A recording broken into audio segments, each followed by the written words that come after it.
there. Well, this is me, and these are the skills that I bring through my upbringing, through my education, through my work experience. Effective communication, creative thinking, decision-making, critical thinking, problem-solving. The thing is, if we only concentrate on building our skills, we begin to feel a little weighed down and rather empty.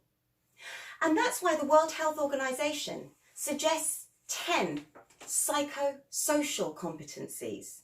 And these give us the ability to adapt, to survive, to thrive, the foundations of resilience. And through personal development, I have learnt self-awareness.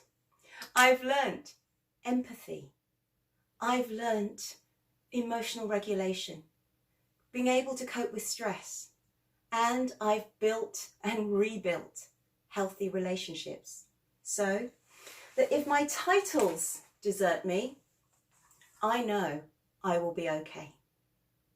So in this next 3-hour resilience workshop, I'm going to give you time, unlike the 2-hour webinars where I only introduce you to activities, to go through, to think about, to reflect on, and to ask questions about resilience-based exercises. They will focus on your skills as well as on your strengths, so that when you stand before anyone and say, "This is me," you are your accomplishments, but you believe in them as well.